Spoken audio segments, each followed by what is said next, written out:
Europe 1 Soir Week-end. 19h, 21h, Stéphanie Demuru. Merci de nous rejoindre dans Europe 1 Soir Week-end. J'accueille mes débatteurs de la deuxième heure. Charlotte Dornelas, journaliste au JDD. Bonsoir Charlotte. Bonsoir Stéphanie.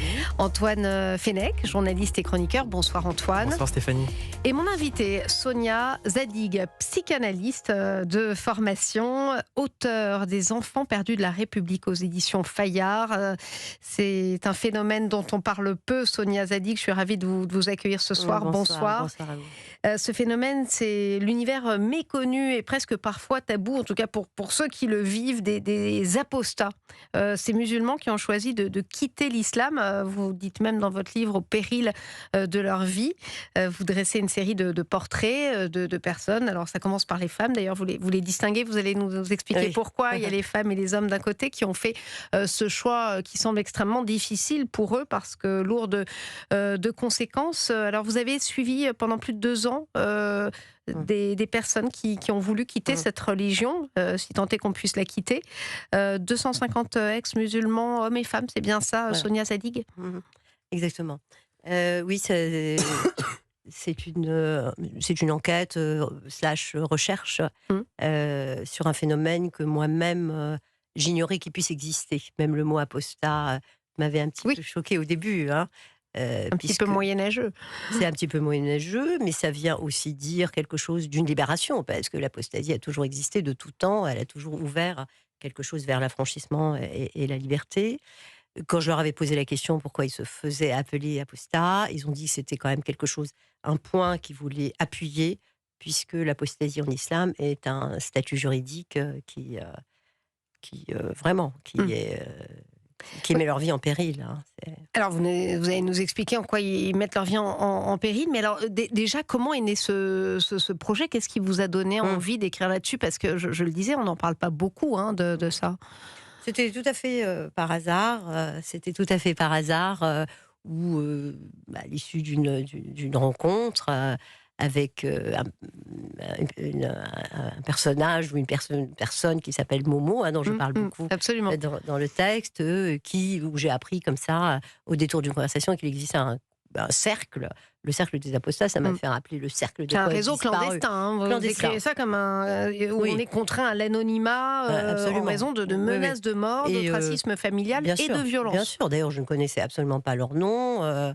C'est tous des pseudos là, ce n'est pas des vrais noms. Et voilà, m'est venue l'idée parce que lors d'une surprise, si vous voulez, c'est-à-dire je ne pensais pas du tout qu'on puisse sortir et se faire appeler apostat de l'islam parce que c'est interdit. C'est un peu comme Hôtel California, on rentre mais on ne sort pas. Et j'ai trouvé ça très intéressant et du coup j'ai vraiment appliqué la grille de lecture psychologique et psychanalytique surtout pour essayer de comprendre le phénomène et qu'est-ce que ça veut dire sortir.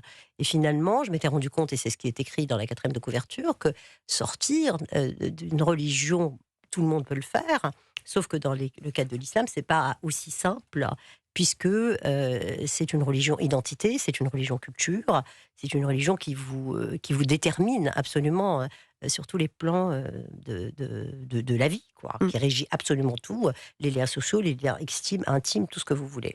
Et donc c'est des personnes qui, parce qu'elles ont douté à un moment, sortent, mais se retrouvent dans un vide identitaire et ne peuvent pas s'accrocher à quoi que ce soit. Certains tombent malades, certains font des dépressions, voire des compensations, qu'elles soient anxieuses, ou voire même psychotiques, avec des hospitalisations en psychiatrie, etc. Voilà, d'où l'intérêt du livre, c'est de dire, d'un côté, ce sont les enfants perdus de la République, puisqu'ils sont perdus à la communauté, à leur communauté qui ne les accepte pas, et ils ont le sentiment, eux, de ne pas être reconnus par la République. Oui, par l'État, ça on va en parler, mais je voudrais qu'on s'arrête déjà. Vous commencez par les femmes. L'apostasie est d'abord, vous dites, corporelle chez les femmes. Absolument. Ça veut dire quoi ? Ça veut dire beaucoup de choses. D'ailleurs, parce que en fait, j'ai toujours travaillé sur les femmes. J'ai fait un travail de recherche sur les femmes, et je continuerai. Le livre après celui-là sera justement sur quel est l'effet psychique de cette confiscation des corps sur les femmes. Et j'ai trouvé que sortir de l'islam quand on est une femme, non pas que c'est beaucoup plus difficile, mais c'est beaucoup plus difficile psychiquement à s'en détacher, parce que le conditionnement des femmes dans les familles et dans le Coran, et dans l'islam en tout cas, est beaucoup plus complexe, hein, puisqu'elle est supposée être celle qui détient la filiation, l'honneur de la famille, la réputation de la famille, etc. Et donc c'est beaucoup plus... Et donc ça s'inscrit, si vous voulez, les signifiants s'inscrivent dans le corps. C'est pour ça que j'ai pensé qu'il y avait quand même une différence à faire. Il y a des portraits de plusieurs femmes et c'est vrai qu'il y a une pression terrible, hein, sur les épaules de ces femmes, notamment la réputation. Alors il y a toujours des constantes qui apparaissent, le contrôle de la virginité. Le contrôle par le corps. Oui. Mmh. Vous parlez de la première femme, c'est Zara. Elle incarne l'enfermement total, un mariage forcé, salafisme. Elle est embrigadée jusqu'au moment où il y a une prise de conscience, c'est quand elle est enceinte, je crois, et qu'elle dit: je ne voulais pas que ma fille subisse le même sort que moi. Ça, c'était une autre. Mais Zara, elle a eu cette chance beaucoup de choses se sont passées pendant le Covid, parce que comme ils étaient confinés, ils ont eu accès à des choses qu'ils ignoraient sur Internet. Elle dit, c'est quand j'ai commencé à douter. Et c'est vrai que ça, c'est le fil rouge chez les apostats, que ce soit les hommes ou les femmes, c'est que le doute n'est pas permis. Le doute n'est pas permis. Et à partir du moment où il commence à avoir un doute, la pensée se met en route, parce qu'il y a un interdit quand même sur la pensée. On en parlera si vous voulez bien. Et à partir du moment où il y a un doute, ils découvrent quand même que tout ce qu'ils lisaient, tout ce qu'ils dans leur prière, ou même dans la lecture des textes, qu'ils n'en prenaient pas la mesure et qu'ils ne comprenaient pas. Et en fait, tous me disent exactement la même chose, c'est quand on comprend, quand on lit, eh bien on sort. Ouais, quitter l'islam, c'est prendre le risque de la liberté. C'est ça. Dites. Antoine Fenech. Oui, je rebondis sur ce que vous venez de dire. Je trouve ça extrêmement dommage qu'en France, dans un pays où on a quand même des libertés, on a un principe de laïcité, où justement on sépare la religion. En fait, on a une possibilité de croire ou pas. Et on se rend compte que finalement, on a des apostats qui doivent faire semblant de ne pas, si vous voulez, être reniés par leur propre famille. C'est ce que vous dites dans votre livre. Absolument. Il y a un témoignage d'une personne qui s'appelle Idrissa, donc il y a aussi Momo, qui disait: je fais semblant de faire les fêtes religieuses, l'Aïd et d'autres, et qui plus est, d'entendre ce type de discours en France, c'est triste. Oui. Quelle est votre réaction face à ça? Alors, moi j'ai toujours dit, et j'espère qu'un jour je serai entendue dans notre pays, c'est que si on considère cette religion uniquement comme une religion, on n'aura rien compris. C'est quand même une identité, c'est quand même une culture, c'est quand même une communauté, et puis il y a des conflits de loyauté, y compris lorsqu'ils sortent, qui sont incommensurables. Et donc ils continuent de faire semblant, par peur d'être rejetés par la famille, parce que j'ai toujours dit que l'identité musulmane était supranationale, et que de toute façon, si vous sortez, vous trahissez. Vous voyez ? Et donc, il n'est pas question d'invoquer la laïcité ou autre, bien entendu, que l'État n'a pas à se mêler de la croyance ou de l'incroyance, mais il a à se mêler que ses propres citoyens, lorsqu'ils sortent, lorsqu'ils ne croient plus, soient menacés, ostracisés, doxés, que sais-je. Et donc, moi, j'invoque plutôt la liberté de conscience qui est possible pour certains et pas pour d'autres dans ce pays. Il y a quand même un monde invisible. J'ai levé un tout petit peu le voile, je crois qu'il y a d'autres choses à dire, et qui coexistent dans la République, à l'intérieur de la République. Sonia Sadig, évidemment, je pense que les auditeurs qui nous écoutent se demandent, vous dites c'est une religion, hein, est-ce que ça concerne tous les musulmans, cette manière d'aborder la religion, ou quelle partie vous voyez, de l'islam? Oui, alors bien entendu qu'il y a, et ça je le répète très souvent, bien entendu qu'il y a énormément de musulmans qui sont très modérés. Oui. D'ailleurs, vous les décrivez, mais même là, parfois, ça coince, notamment avec leurs filles. Ils se font appeler les musulmans couscous, c'est-à-dire qu'il ne reste de ça que quelque chose, comme moi d'ailleurs. Oui, c'est ce que vous parlez. Voilà. C'est-à-dire que la foi n'est pas la question. Hein. Et il y en a beaucoup, beaucoup, beaucoup. Et il y en a d'autres qui pratiquent leur foi d'une manière assez quiétiste, en disant, bon, voilà, je fais le ramadan, je fais l'Aïd, et basta. Mais ces personnes-là, et ça c'est très intéressant comme question, puisque ce sont des religieux qui sont sortis. C'est-à-dire les 249 personnes que j'ai interrogées étaient extrêmement religieux, voire salafistes, voire pour certains ayant flirté très, très... voilà, avec le djihad, etc. Et donc, en fait, je ne parle pas de tous les musulmans, et je n'essentialise absolument personne, mais je dis en fait, et l'idée qu'eux m'ont transmis, et que j'essaye de m'en faire, non pas la porte-parole, mais de la passeuse, c'est de dire que, en effet, si vous êtes un vrai musulman, si vous suivez le texte à la lettre, hein, eh bien, c'est ça. Mm. C'est-à-dire une espèce de hiatus comme ça entre une culture un peu souterraine et puis en France. Hein. Et il y a quelque chose d'un clivage qu'il faut. Et eux, ils sont là à crier, mais regardez-nous, parce qu'on n'est pas. On n'est pas tous. Enfin, on est obligés d'être tous embrigadés comme ça dans une espèce de communauté qui nous.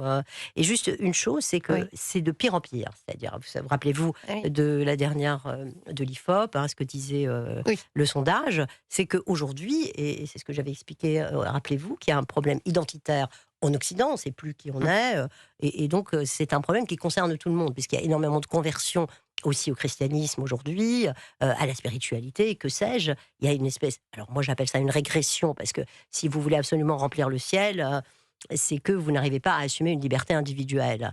Et donc, les musulmans sont aussi des citoyens, sont aussi les enfants du contexte et de la contemporanéité et de la modernité. Et donc, hop, il y a un recul et une régression sur des positions connues. Mm. Voilà. Charlotte Dornelas, J'ai ça vous juste une inspire question, quoi? je vous écoute sur la notion de la liberté par rapport à la religion. Ouais, Est-ce que vous considérez quelqu'un qui à la fois peut être libre quand même? absolument. Ou pas du tout? Ah oui. À la fois, mais elle est intime. Intime. Non mais Il oui, faut mais il y, qu'elle a reste- quand même une dimension de vérité dans la foi. Ah oui, alors ça, par contre, là, vous interrogez certainement la psychanalyste.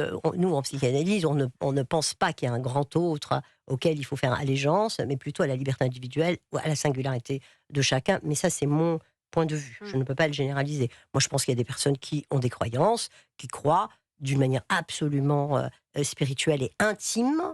En fait, moi, je ne suis pas contre l'islam, mais je suis pour que l'islam retourne dans la maison, quoi.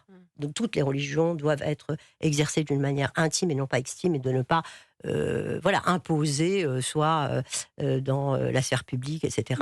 Mais, des signes. Oui. mais sur le débat, alors là, qui dépasse l'islam, c'est vrai pour toutes les religions. Oui, Du coup, la norme qui s'impose, elle est extérieure aux religions. Il y a bien des gens qui imposent leurs normes. bien sûr, oui. Donc, Ça, c'est- on peut comprendre que ce soit difficile à entendre pour eux. Enfin, comment eux se situent justement par rapport à la place de la religion dans la société? C'est quelque chose qui rejette totalement les apostats Les que apostats. vous avez rencontrés. Je ne peux pas généraliser. Il y en a, oui, qui rejettent très violemment. Et c'est là que la critique, peut-être, à Oui. la fin du livre, arrive, où en disant il faut se réclamer ni de la religion, ni de son rejet. Si vous voulez ouvrir sur la liberté individuelle, etc., il faut peut-être trouver votre propre. Oui, vous Comme- vous demandez vraiment comment Vo- renaître voyez ce que après l'apostasie, comment Oui. justement tenter de reconstruire son identité, puisqu'il s'agit vraiment, vous l'avez décrit, d'une identité. Vous dites que la République ne protège pas toujours ces apostats qui reçoivent des menaces. Alors ça, ouais. justement, expliquez-nous quelles sont ces menaces, parce qu'il y a parfois même des menaces de mort. Ah oui, il y a beaucoup de menaces de mort. Alors, ils sont très, très actifs sur les réseaux sociaux. Il y a énormément de débats qui se font. C'est Oui. vraiment tout un monde que je découvre, que je ne connais pas du tout. Et oui, il y a énormément de menaces parce qu'ils débattent avec des musulmans, des islamistes, et que sais-je, avec quelque chose comme ça que moi j'avais épinglé comme étant peut-être une contre-Oumma. Vous voyez, c'est pas. Parce que, et j'ai l'impression que le cercle des apostats, en tout cas l'apostasie telle que je la décris aussi, que c'est une matrice ou c'est une pépinière qui devrait c'est une halte. Il faudrait que ça soit une halte et qu'elle ne devienne pas une identité, parce que c'est ça c'est ça le danger en fait, qui reste là-dedans et finalement une Mais ils sont accusés contre-identification. de quoi finalement, pardonnez-moi de mettre des mots un peu simples, mais je pense que c'est ce que se demandent les Ouais, auditeurs qui nous écoutent. Ils sont accusés d'une forme de trahison envers. C'est pas accusé, ils sont oui, c'est ça. considérés, et ils se considèrent même, parce que dans leur problématique subjective, comme ayant trahi.